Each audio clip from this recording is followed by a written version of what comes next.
ஏகப்பட்ட பொய்களை அள்ளி வீசி 5க்கும் மேற்பட்ட ஆண்களை திருமணம் செய்து ஏமாற்றி ஆயாக வலம் வந்த பெண்ணை போலீசார் கைது செய்துள்ளனர். அவரிடம் நடத்திய விசாரணையில் வெளிவந்த தகவல்களை கேட்டு போலீசாரே ஒரு கணம் மிரண்டுதான் போயுள்ளனர். வடிவேல் திரைப்படத்தில் வரும் காட்சியையே மிஞ்சிய இந்த சம்பவம் அரங்கேறியது மயிலாடுதுறை மாவட்டத்தில்தான். மயிலாடுதுறை மாவட்டம் சீர்காழி அருகே உள்ள குளங்கரை பகுதியை சேர்ந்தவர் சிவச்சந்திரன்.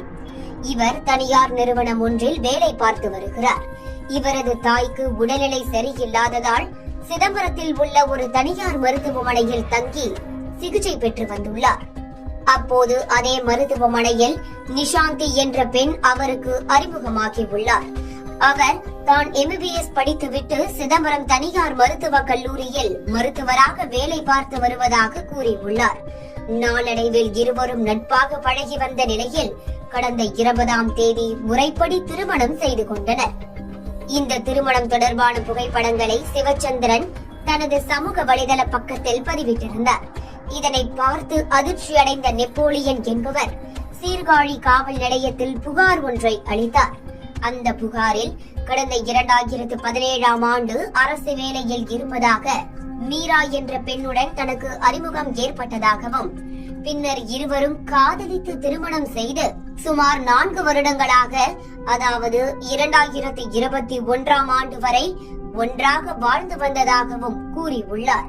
பின்னர் ஒரு நாளில் தன்னிடம் எதுவும் கூறாமலேயே மீரா பிரிந்து சென்று விட்டதாகவும், அதன் பிறகு அவரை தொடர்பு கொள்ளவே முடியவில்லை என்றும் தெரிவித்திருந்தார்.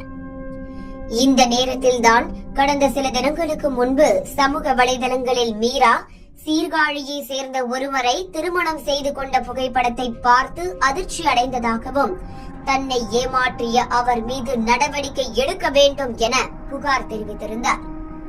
இந்த புகாரின் பேரில் வழக்கு பதிவு செய்த போலீசார் நிஷாந்தியை கைது செய்து காவல் நிலையம் அழைத்து வந்து விசாரணை மேற்கொண்டதில் பல திடுக்கிடும் தகவல்கள் வெளிவந்தன. போலீசாரின் விசாரணையில் கொடியம்பாளையம் கிராமத்தை சேர்ந்த சிலம்பரசன் என்பவரை கடந்த 2010ஆம் ஆண்டு முறைப்படி திருமணம் செய்துள்ளார் நிஷாந்தி. இவர்களுக்கு தர்ஷன் என்ற மகனும் ரேணுகா என்ற மகளும் பிறந்துள்ளனர். பின்னர் சிலம்பரசன் இறந்து போனதால் பெண் குழந்தையை இறந்து போன சிலம்பரசனின் அண்ணன் ஜெயக்குமார் பராமரிப்பிலும், ஆண் குழந்தையை தனது தாயின் பராமரிப்பில் விட்டுள்ளார் நிஷாந்தி. அது மட்டுமின்றி தனது பெயரை மாற்றிக்கொண்டு நெப்போலியன் என்பவரை 2வதாக திருமணம் செய்துவிட்டு தலைமறைவாகி உள்ளார். பின்னர் சிதம்பரம் பகுதியை சேர்ந்த ராஜா என்பவரை சந்தித்து அவரையும் திருமணம் செய்துள்ளார். அவரிடம் கோயமுத்தூர் மாவட்டத்திற்கு பணி மாற்றிவிட்டதாக கூறி தலைமறைவாகி உள்ளார். இதேபோல் கோவை, ஈரோடு மாவட்டத்திலும் பலரை ஏமாற்றி திருமணம் செய்து கொண்டதாக கூறப்படுகிறது. இது குறித்து அனைத்து மகளிர் காவல் நிலைய போலீசார் வழக்கு பதிவு செய்து நீதிமன்றத்தில் ஆஜர்படுத்தி நிஷாந்தியை சிறையில் அடைத்தனர். இந்த சம்பவம் சீர்காழியில் பெரும் பரபரப்பை ஏற்படுத்தியுள்ளது.